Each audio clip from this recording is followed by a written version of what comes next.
What's one thing you wish you knew before starting the Declan Psy journey?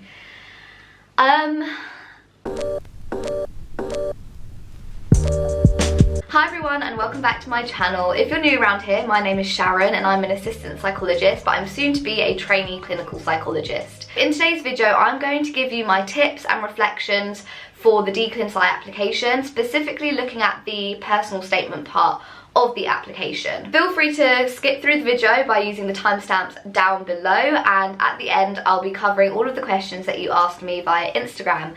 So with all that being said, let's get into it. So I think it's quite hard for me to make these Declan Psy videos without stating the fact that it was my first year applying, so I may not have as much experience as someone else who has applied multiple times. So I am just speaking from my own experience and from the advice that I've heard from others and from my own reflections from going through the process. When applying to the Declan Psy, the Leeds Clearinghouse is kind of the mothership for this whole process. You'll choose your courses through there, you'll submit your application through there, and that's where you get all of your notifications. So it's kind of like UCAS, but for the clinical psychology doctorate. You have one application that gets sent to 4 different courses. If you don't know what courses to choose yet, I have made a video on that, so I'll leave that linked down below. On the Leeds Clearinghouse website, they do have a very basic guide on how to complete the application. Now it's more for the practical steps of where to click and what each section is for, rather than giving you examples of each answer. They also provide a sample application, and now when I saw this I was like, oh my gosh, a sample application, like I can just use that. But no, it's not that kind of sample. It literally just gives you the questions for the application. Now, I don't think the questions for the personal statement section have changed that much over the years. The first part of the application is all about your personal details, so your demographics, your references, your grades, your experiences. So I don't really want to spend too much time speaking about that. When you are writing about your previous job roles, make sure you have written down your start and end dates, but also the key roles that you did within each role. Now, when I filled out this section of the application, I just used bullet points and I tried to make it as concise as possible. I have my application over to the side here and I'm going to provide an example of how I wrote my relevant experience. For example, I was a bank healthcare assistant working at a care home, I'm not going to say where. Area of work would be care, and then under main duties is where I would use the bullet points to explain my job role. Bullet point 1 is assisting late stage dementia residents with all aspects of personal care, and then the next bullet point is providing meaningful activities appropriate for the individual and the stage of dementia they were experiencing. You don't need to go into depth, and to be honest you can't, because the word limit is so small. Now this beginning part of your application, I would say get this done straight away. As soon as the application's open, do this part of the application. Get in contact with your references first and ask them if they're okay with you putting them down as a contact, and then making sure all of their information is correct. I'd say this part of the application can be done in like a day, but I would return to the bit about relevant experience because you don't want to miss things out because you're trying to be concise. So one of the things that I struggled with was that in my assistant psychologist roles, I do a lot of different things, but you have to think about what is the most relevant role that you do in your job that will get you onto training. And I guess also for this section, if you are in a split post, so for me I work half the week in a stroke psychology service and the other half of the week in a specialist dementia and frailty service, I listed them actually as separate job roles and just put down the whole time equivalent. So it's like a 0.6 in one role, 0.4 in the other. Now onto the most important part of the application, which is the personal statement. This bit is split up into different questions, but there is one main question, which is in what way have your work and or research experiences made you a better candidate for training in clinical psychology? So that is kind of the main question that everyone frets over and spends a lot of time thinking about. I'm actually going to speak through the personal statement questions in the order that I approach them in. I'm sure you'll all be doing this anyway, but just in case you don't, please write it on a separate document just in case, because you don't want to lose anything. It's also quite helpful to see where you've made changes and also any kind of input that you've had from other people. So the question that I started out with was, please give details of any publication / dissemination resulting from your work. So I think for most people this question is quite scary because a lot of us don't have that research publication out there. Publication is a bit like, whoa, that is scary, and we dismiss the part on dissemination. Dissemination means to share information, right?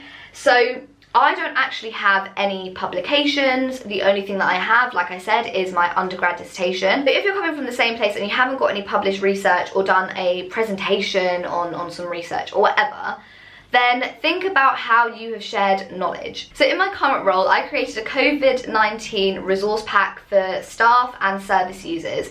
And so I was disseminating my knowledge through that piece of work. And so I was able to speak about that in this section and reflect on what I learned. So for this question, here are some things that were going through my mind when reflecting on this question. What did I learn from the process of sharing information? And also, why is sharing of information significant within clinical psychology? And broadly, throughout all of the questions in the application, you need to think about why this experience has made you a good person for training. And that is something you need to keep in mind. You're applying to be a trainee clinical psychologist. You're not applying to be a clinical psychologist. So they're not looking for a ready-made package. So be sure to reflect on your weaknesses. If actually, by doing research and disseminating your work, pulled up some things that you find challenging, then speak about that and speak about how that's made you develop as a psychologist and as someone who is a good fit for training. So the next question that I worked on is, what would you hope to gain from training? And this one, when you first look at it, you're kind of like, oh, like I want to become a clinical psychologist, I want to help people, I want to widen my knowledge, which is all great, and you should definitely mention that. But as you write it, you'll realise that that's not necessarily going to make you stand out, and that's not only the reason why you want to get onto training. What are you going to gain from those 3 years other than a qualification at the end? So think about your expectations for training. Think about the 9 competencies that training aims to achieve. Also think about the person you'll think you'll become after going through this grueling process of 3 years of doing placements and assignments and tests and research. What kind of person will you become? What kind of psychologist will you become? But also genuinely, why do you want to become a clinical psychologist over an educational psychologist, over a health psychologist, over a counselling psychologist? Why is it clinical? I think this question is so helpful in your own development and reflections, because it really makes you think about why you're applying to the clinical doctorate.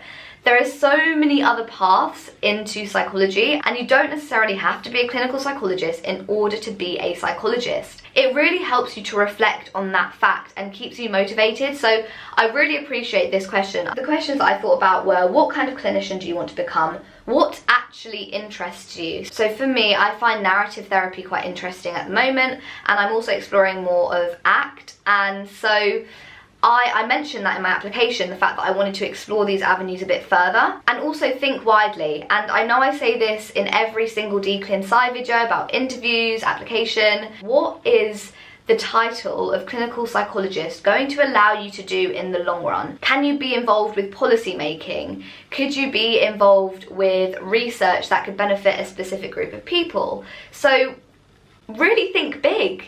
Dream big. As a clinical psychologist, we can do so much, and we actually can have so much change on a societal level. And so think about that, and think about what you're passionate about within society and how training will provide you with a education for that, and also, I guess, the power to do so. But what I think I really learned from answering this question was the fact that training is so much more than becoming a clinical psychologist. Yes, that's the outcome, but there are these 3 years where you're going to change so much. So think about what you will gain from that process. Okay, so the next question that I answered was other information about yourself, e.g. activities/interests apart from psychology. And I know we're getting into questions later, but I had a few questions about how do you bring yourself into your application? And one of the ways I think is this question in particular, where you can be a bit more personal, you can be maybe not as psychologically minded, I guess, in this question, and so you can really show your personality. Genuinely, what are you interested in? Please don't make things up about how you volunteer 3 times a week after work and you're involved with all of this research and you read all of these books about psychology because you're just so passionate. Don't lie. A big part of our role as psychologists is the fact that we're human and that we can connect with other people. If the trainees on the course were all robots that just worshipped psychology, then we wouldn't be very good clinical psychologists, I don't think. And I think this is what this particular question is getting at here. So genuinely, what are you passionate about? So what have you learned from your hobbies? What purpose do these activities serve? Why is it important for us as psychologists to have other hobbies outside of psychology? So have a think about all of these. I mean, I actually threw in a joke in this section, which I mean, I don't think everyone should do. And I don't even know if I would do that again if I was writing my application. But I just thought this is the section to do it. If I want to stand out by showing my human side here, then I'll just speak how I would speak normally. Show your more human side, genuinely speak about the things that you enjoy, and think about how it relates to training and why these hobbies are important to you.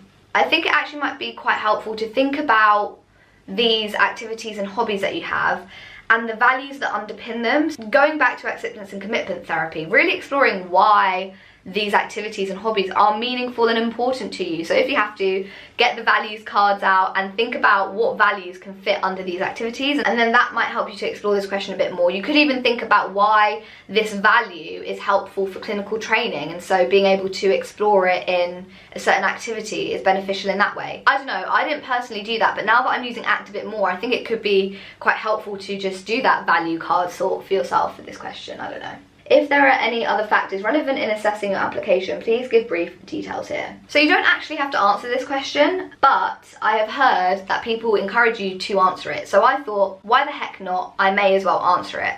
And it's a really broad question, isn't it? Because it's like any other factors that could be relevant. So for me, I decided to reflect on the things that actually made it more difficult for me to come to this point in my life in terms of education, in terms of career and experience, and thinking about the barriers, because those are relevant factors actually. And as someone who is a daughter of an immigrant, someone who is from a working class background, someone who doesn't really come from an academic background anyway, how that all impacted me. So how did working multiple part-time jobs at university impact my grades?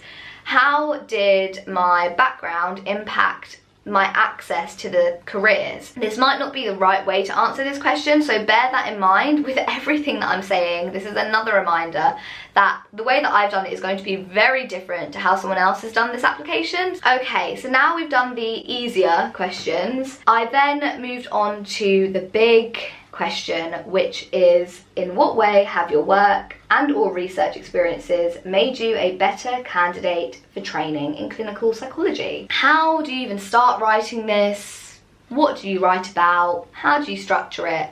I had all of the same questions, and I'm not going to sit here and pretend that I wrote this application entirely by myself without any guidance. So I was very lucky enough to have met someone via YouTube who was a current trainee and offered their support, and I grabbed that and they gave me these tips which I'm now going to pass on to you. Going back to when you've chosen your 4 courses, and this is why I stressed it so much in the previous video, is that you need to make sure that they have a similar ethos and a similar set of values, because your one application is going to all 4 of these unis. What I would do is look through the 4 unis and the unis that are very similar in their ethos and think about the values that are important for all 4 unis.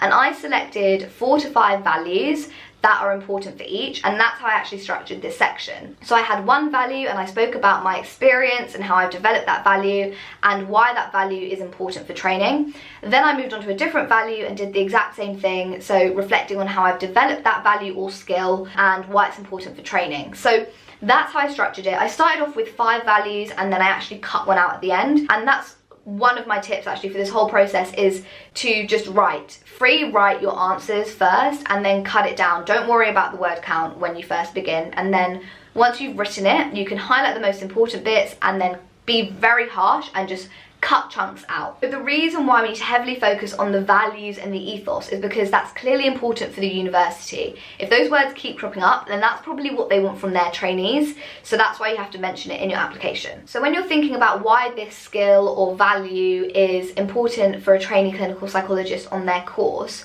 maybe take a look at the person specification for a trainee clinical psychologist, because that will give you a better idea of the things that they want from a trainee, and then you can kind of link the value to that, and then that will give you a nice flow and it's a bit more directed. In terms of how you word it or how you're structuring each paragraph, I would go for the what, so what, now what model, and keep the what part, so the bit where you're describing the situation, very, very brief. And when I say brief, I mean brief. For example, working within a stroke service has highlighted the challenges associated with differentiating comorbid conditions. So that's literally my what, my descriptor. So it is so brief. You need to make sure that you're maintaining confidentiality, so do not mention any clients' names or even initials. And you don't need to, because this application is meant to be about you, so there is no need to talk about the life story of any of your clients. But just to recap the structure of the supporting information, how I did it, I chose 4 values which formed 4 different paragraphs. The paragraphs themselves spoke about the value, how I developed the value, and why that value is important for trainee clinical psychologists. I didn't have an introduction or a conclusion, it's not needed and you don't have time. I also cut out words like, this will make me a better trainee, or from this I've learned that it's important for a trainee to have, because they know that you're applying to be a trainee, so you don't want to waste your word count, so be smart with that. Now moving on to my general tips. The first tip is to please, please, please use a Word document to write, or a Google Doc to write and then copy and paste. Keep copies of each and every draft. It's quite helpful to see where you began and where you've ended. And also you might cut bits out and then realise, oh, I wish I kept that bit in. I would forget about the word count at first, and then at the end, if you are way over, which you probably will be, highlight the main bits that are very important and then get rid of all of the bits that you do not need. Think about what you can take out with it still making sense, and also think about the experiences that really highlight your skills and also showcase the fact that you have the values that the course are highlighting in their descriptions on the Lead Clearinghouse website. I would highly, highly, highly recommend getting a current trainee to proofread your application. There are so many helpful people on Twitter, so definitely get on there and ask around. But also I actually got paired up with a current trainee through the Facebook page, which I'll link down below. So it's the Clinical Doctorate Applicants page, I think it's called, on Facebook. But every year they do have this thread essentially where they match people up so you can have a current trainee as a mentor for the application season. I would suggest getting someone who is at one of the courses that you're applying to, because they obviously know the ethos of the course. Another tip is to only get a couple of people to read your application. I actually only had 3 people read my applications. I had 2 current trainees, and then my boyfriend, who has no idea about psychology. I actually thought that was quite helpful, because you still want your voice to shine through. Everyone has their own point of view of what an application should look like, and so you don't want to have too many comments and it's sounding very disjointed. And when they're doing that, they'll hopefully pick up on any grammar mistakes, but please go through your application and pick up on spelling mistakes, punctuations, and general grammatical errors. And the final thing is to try and bring your personality in and try and make yourself stand out. And this is so hard, and you will find your own way to do this, but because this was my first time applying, I was kind of pushing my luck. So I did throw in that light-hearted comment / joke. I actually said a few things in my application which I think would have made the person reading my application think and actually take a step back. I did put some questions, I guess, some reflective questions for them in there, and I'm not saying for you to write a narrative letter, but think about what's important to you, think about what you would like to challenge in the psychological profession and put that in there. And I know it's cheesy and everyone says it, but the only way for you to stand out is to be yourself, because it's a written piece of work. It's quite hard, if you're not a writer, to have a very distinctive voice on paper, especially when you're writing about your career and your professional experiences. Okay, and now on to the Q&A. So thank you to everyone who submitted your questions. First question, where is the best place to find course values?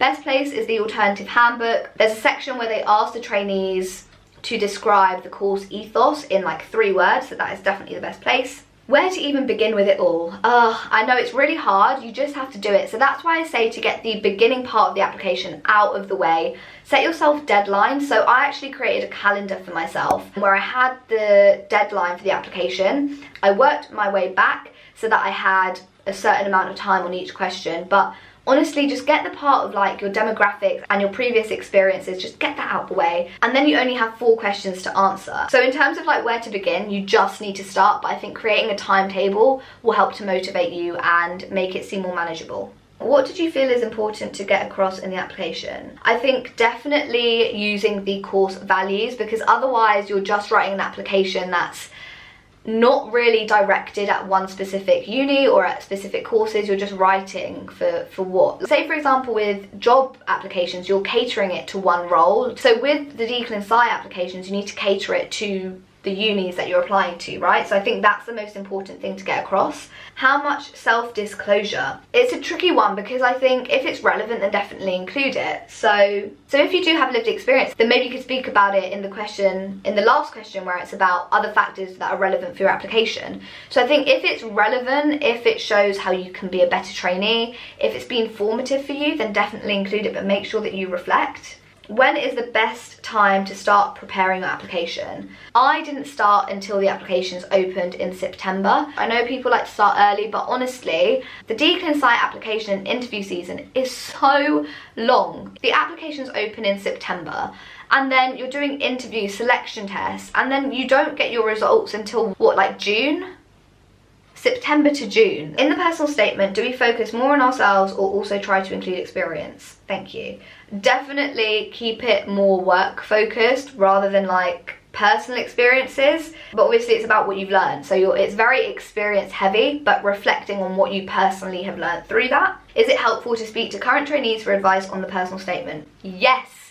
Yes, yes, yes. Please reach out. It's so beneficial to have that person to mentor you, for that support. I think this is probably what you need to prioritize more earlier on, because there aren't that many trainees out there to support with applications. So secure your trainee as soon as you can. What's one thing you wish you knew before starting the Declan Psy journey?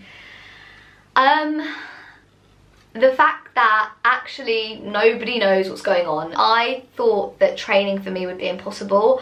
I didn't think I was smart enough. I didn't think I was good enough in general to be at that point. And then seeing the current trainees, who are obviously amazing, and I'm not saying that they aren't incredible people and that they aren't super duper intelligent, but they are like just normal people. And I think like I just wish I knew that, because I would have gone in so much more confident and with so much more self-belief that actually like I can do it, despite the fact that I may not think I'm the most like academic person or the most like well-spoken person. I had this image of what a trainee should be like, and therefore like what the Declan Psy process would be like. Everyone is them, and they're on training. So I wish I knew that. Is research or applied experience valued more? This really depends on the university you're applying to. So I've heard, I'm not saying this is true, but I have heard that UCL really love people who have got a publication. They are quite a researchy course, hence why I didn't apply there. But I think it really depends on what university you're applying to be honest. But also to remember that this is a clinical doctorate, not a research PhD. So I think some courses do prioritise research, but I think applied experience is very important. What do you read for Declan Psy preparation? So for the applications, I would focus on reading the alternative handbook and also the Leeds Clearinghouse website information, but that's pretty much it, to be honest, for the application part. How do you know you're ready to apply? You are never going to be ready to apply. You're never going to feel ready anyway.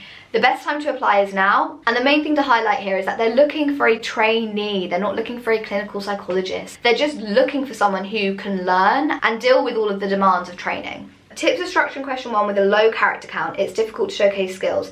Yes, it is so difficult. You have to be very harsh with yourself, and I think that's why it's so important to pick those values, because those values are the things that are most important for those courses. And so you're never going to be able to showcase all your skills at all. You're not even going to be able to showcase half of your skills. So showcase the skills that really amplify how you have the values and the ethos that the courses want. Best way to answer the question without waffling, do I use keywords? By keywords, I'm guessing you mean from the person spec and from the job description. I didn't approach it in the same way as an assistant psychologist application. The best way to answer without waffling would be to be very harsh with yourself when editing and highlighting the bits that you cannot take out. So the bits that you literally, if you took them out, then your application would be nothing. Keep those bits in, delete the rest, and see whether it makes sense still, and that's kind of how I cut it down. Tips for international students planning to do Declan Psy in the UK. So in terms of the application, I believe international students have an extra question where you're asked to write about your knowledge of the NHS and psychology within that. And so for that question, I guess it's all down to research, and I think we're quite lucky now in this digital age where you can reach out to other people, you can watch YouTube and see what it's like to work in the NHS from current doctors and even psychologists who vlog. So I think as an international student, you really have to learn that extra bit of how the NHS functions and how psychology functions within the UK. But in terms of like actual tips for applying, I'm pretty sure it's the same process. Just make sure you're getting your experience, make sure that you're aware of the type of visa that you need to have. I actually made a video on how to become a clinical psychologist a few weeks ago, which I spoke about international students right at the very end, so have a look at that video because I do speak more on that there. And that's all of the questions. I thought there were more. I really hope you guys found this video helpful. Leave any questions down below in the comments and I'll try to get back to you as soon as I can. Give this video a like if you liked it and subscribe for more content like this and the Declin Psy series. And until next time guys, I will see you later. Bye!